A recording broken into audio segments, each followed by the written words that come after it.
अस्सलाम वालेकुम जी। मंडी बहावलदीन आलियो की हाल है? ठीक ठाक हो? सब खैर खरीयत है, तरकड़े हो, राजी हो ना?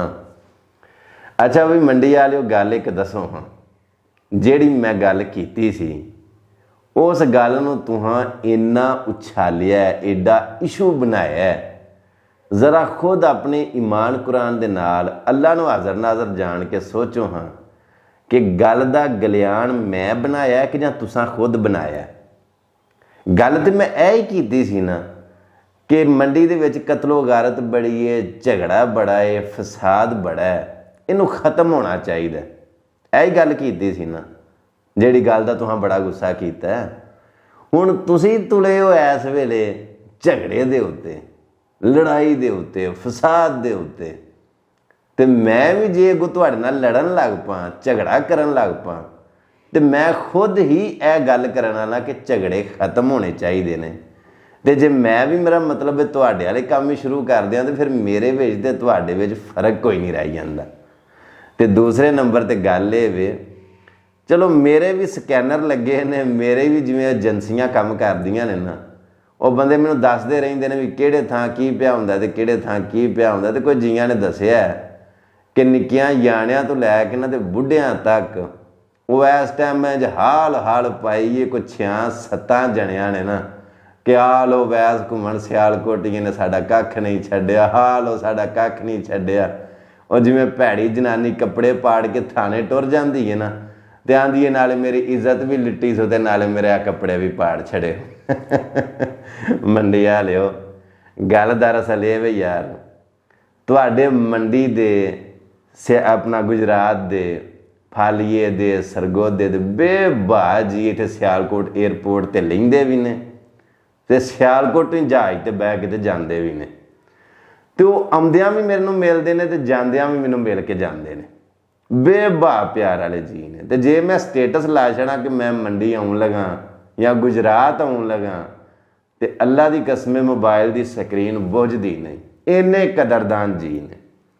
लेकिन जिहड़ी गल मैं कीती सी वो गल जिवें मैनूं दसी गई और मैं वेख्या भी जाके ना, वो गल वाकई हकीकत। इस गल नूं तुसीं मन्नो या ना मन्नो, गुस्सा कर जाओ वक्री गल है कि मतलब कतलो गारत ते झगड़े ने, फसाद है। तो जिहड़ी जहालत की मैं गल कीती ना, जिहड़ी गल दा तुसीं गुस्सा कर गए हो, जहालत मैं इसे चीज़ नूं आना कि यार तलीम हुंदियां सुनदियां, पढ़ाई डिग्रियां सनतां डिप्लोमे हर शै हुंदियां सुनदियां, जे फिर भी मेरा मतलब है ना इन्हां चीज़ों के उत्तों बाज आया जाए तो फिर जहालत ही ना, की फायदा ऐसी तलीम का। वो तुसी गल नूं एडा नैगेटिव लै गए हो, उस गल नूं तुसां इन्ना उछालिया।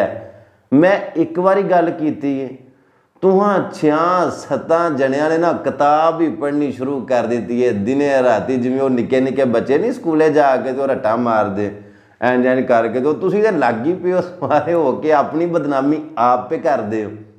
मेरी गल नूं ते हो रहे कोई घट जियां ने सुनिया होएगा, तुसीं सवारे हो के दुनिया नूं पे दस दिओ आए वैस घूमन ने साडे नाल ऐ कीता, असीं ते इंज दे जे, असीं ते इंज दे जे। अपने आप नूं ना भंडो।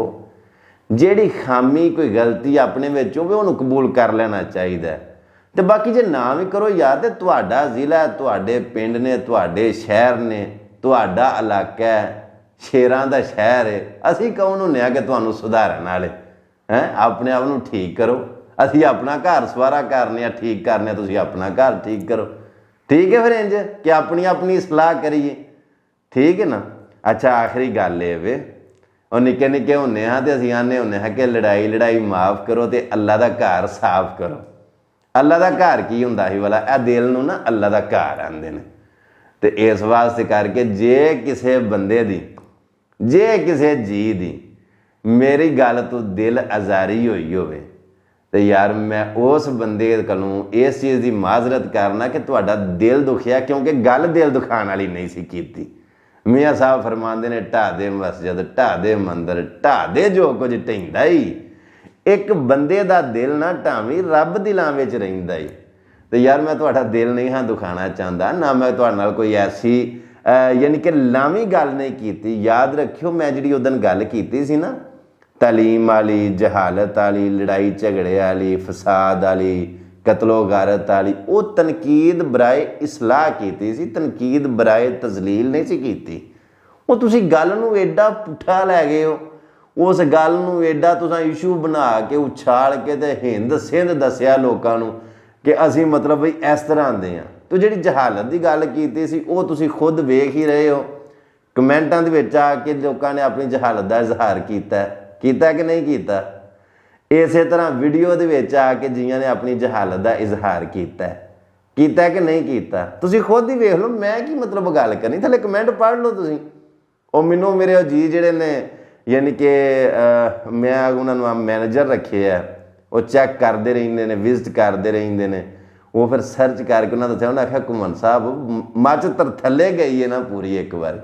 ਸੋ ਬਾਤ ਇਹ ਵੇ ਯਾਰ, ਅਸੀਂ ਸਾਰੇ ਭਾਈ ਭਾਈ ਹਾਂ, ਅਸੀਂ ਸਾਰੇ ਇੱਕੋ ਮੇਕ ਹਾਂ।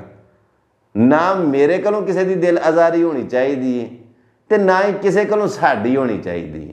ਅੱਲਾਹ ਪਾਕ ਦੀ ਜ਼ਾਤ ਤੁਹਾਨੂੰ ਸਾਰਿਆਂ ਨੂੰ ਖੁਸ਼ ਰੱਖੇ, ਅੱਲਾਹ ਤੁਹਾਨੂੰ ਸਾਰਿਆਂ ਨੂੰ ਸਲਾਮਤ ਰੱਖੇ। ਇੱਕ ਵਾਰੀ ਫੇਰ ਆਨਾ, ਅਗਰ ਮੇਰੀ ਗੱਲ ਤੋਂ ਕਿਸੇ ਬੰਦੇ ਦੀ ਦਿਲ ਆਜ਼ਾਰੀ ਹੋਈ ਹੈ, ਕਿਸੇ ਨੂੰ ਮੇਰੀ ਗੱਲ ਦਾ ਗੁੱਸਾ ਲੱਗਾ, ਕਿਸੇ ਨੂੰ ਮੇਰੀ ਗੱਲ ਦੀ ਤੜਿੰਗ ਲੱਗੀ ਹੈ, ਚਲੋ ਗੱਲ ਮਾੜੀ ਕੀਤੀ ਤਾਂ ਨਹੀਂ ਸੀ, ਲੇਕਿਨ ਉਸ ਗੱਲ ਨੂੰ ਤੁਸੀਂ ਸਮਝ ਗਲਤ ਗਏ ਹੋ। ਉਹਦੇ ਬਾਵਜੂਦ ਵੀ ਤੁਹਾਨੂੰ ਖੁਸ਼ ਕਰਨ ਵਾਸਤੇ, ਅੱਜ ਜਦੋਂ ਇਨਸਾਨ ਖੁਸ਼ ਹੋਵੇ ਨਾ ਤੇ ਅੱਲਾ ਵੀ ਖੁਸ਼ ਹੋ ਜਾਂਦਾ। ਤੇ ਜੇ ਬੰਦਿਆਂ ਨੂੰ ਰਿੰਜ ਕਰਕੇ ਤੇ ਅੱਲਾ ਨੂੰ ਖੁਸ਼ ਕਰਨ ਦੀ ਕੋਸ਼ਿਸ਼ ਕਰੀਏ ਨਾ, ਤੇ ਅੱਲਾ ਆਂਦਾ ਮੇਰੇ ਬੰਦਿਆਂ ਜਿਨ੍ਹਾਂ ਨੂੰ ਤੂੰ ਨਾਰਾਜ਼ ਕੀਤਾ ਨਾ, ਪਹਿਲਾਂ ਉਹਨਾਂ ਨੂੰ ਤੇ ਰਾਜ਼ੀ ਕਰ। ਸੋ ਇਸ ਵਾਸਤੇ ਤੁਸੀਂ ਅੱਲਾ ਦੇ ਬੰਦੇ ਹੋ, ਬਲਕਿ ਤੁਸੀਂ ਖਾਸ ਬੰਦੇ ਹੋ। ਮੈਂ ਤੇ ਗੁਨਾਹਗਾਰ ਜਿਹਾ ਬੰਦਾ, ਤੇ ਮੈਂ ਤੁਹਾਨੂੰ ਰੇਂਜ ਨਹੀਂ ਕਰਨਾ ਚਾਹੁੰਦਾ। ਤੁਹਾਡੇ ਪਿਆਰ, ਤੁਹਾਡੇ ਮੁਹੱਬਤ, ਤੁਹਾਡੇ ਤਾਮਣ, ਤੁਹਾਡੇ ਮਤਲਬ ਕਿ ਇਹ ਜਿਹੜਾ ਮੁਹੱਬਤ ਤੇ ਤਾਮਣ ਹੈ ਨਾ, ਇਹਦੀ ਵਜ੍ਹਾ ਤੋਂ ਅੱਲਾਹ ਪਾਕ ਦੀ ਜ਼ਾਤ ਨੇ ਮੈਨੂੰ ਇੱਜ਼ਤ ਦਿੱਤੀ ਹੈ। ਖੁਸ਼ ਰਵੋ, ਰਾਜ਼ੀ ਰਵੋ। ਆਖਰ ਦੇ ਉੱਤੇ ਇੱਕ ਨਿੱਕੀ ਜਿਹੀ ਅਰਜ਼ ਕਰਨਾ ਚਾਹਾਂਗਾ। ਅਬਲੀਸ ਰੱਦ ਹੋਇਆ ਸੀ ਨਾ, ਤੇ ਪਤਾ ਜੀ ਕਿਹੜੀ ਗੱਲ ਤੋਂ? ਗਲਤੀ ਕਰ ਬੈਠਾ ਸੀ ਤੇ ਗਲਤੀ ਕਰਕੇ ਤੇ ਅੱਲਾਹ ਪਾਕ ਦੀ ਜ਼ਾਤ ਅੱਗੇ ਤਿੜ ਗਿਆ ਸੀ। ਆਂਦਾ ਸੀ ਕਿ ਮੈਂ ਇਹਨੂੰ ਸਜਦਾ ਨਹੀਂ ਕਰਨਾ। ਗਲਤੀ ਕਰਕੇ ਤੇ ਆਕੜ ਗਿਆ ਸੀ, ਗਲਤੀ ਤਸਲੀਮ ਨਹੀਂ ਸੀ ਕਰਦਾ। ਕਿਆਮਤ ਦੀਆਂ ਦੀਵਾਰਾਂ ਤੱਕ ਅਬਲੀਸ ਬਣ ਗਿਆ, ਰੱਦ ਹੋ ਗਿਆ, ਦਦਕਾੜ ਕੀਤਾ ਗਿਆ ਤੇ ਲਾਨਤੀ ਹੋ ਗਿਆ ਕਿ ਗਲਤੀ ਕਰਕੇ ਤੇ ਉਸ ਗਲਤੀ ਨਹੀਂ ਸੀ ਮੰਨੀ।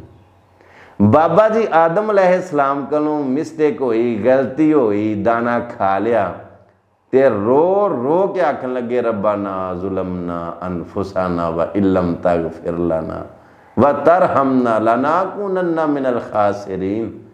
यानी कि बाबा जी आदम कोलों अगर गलती हुई तो उन्हें रो रो के तरले, माफियां, मिन्नतां कि या अल्लाह जे तू ही माफ़ ना किया तो मैं कित्थे जावांगा। उन्हां दा जिहड़ा रोना सी, क़यामत तक आदम नूं अशरफुल मखलूक बना दिता कि उन्हें अपनी गलती नूं तस्लीम कर लिया। जिहड़ा अज भी गलती करके ते उहदे उत्ते डट जाए ना, जिहड़ा उहदे उत्ते मतलब कि आकड़ जाए, वो समझो कि उसे बलीस दे नाल उहदी निस्बत मिलदी है। ते जिहड़ा गलती करके नादम हो जाए, शर्मिंदा हो जाए, रो पवे, माफ़ी मंग ले, वो समझो इब्ने आदम है। सो असी इब्ने आदम हाँ, असी आदम दी औलाद हाँ। सानू जेब नहीं देंदा कि गलती हो जाए तो उहदे ते फिर डट जाइए, आकड़ जाइए, उहदे उत्ते फिर मतलब कि पहरा दे छड़िए कि नहीं नहीं मैं ना मानूँ है। जे इंज करिए ना तो फिर रद्द हो जाइदा है। बाकी गल ये वे, अल्लाह पाक दी ज़ात तुहानूं सारिआं नूं खुश रखे, अल्लाह तुहानूं सारिआं नूं सलामत रखे। पाकिस्तान विच रहण वाले, बैरूने मुल्क रहण वाले, पूरी दुनिया दे विच वसन वाले मुसलमान जिथे जिथे भी ईद उल अज़हा मना रहे ने, अल्लाह पाक दी ज़ात तुहानूं सारिआं नूं ईद उल अज़हा दीआं ढेरां खुशियां नसीब करे। मेरी तरफों तमाम मुसलमानां नूं ईद उल अज़हा दी बहुती बहुती मुबारक होवे।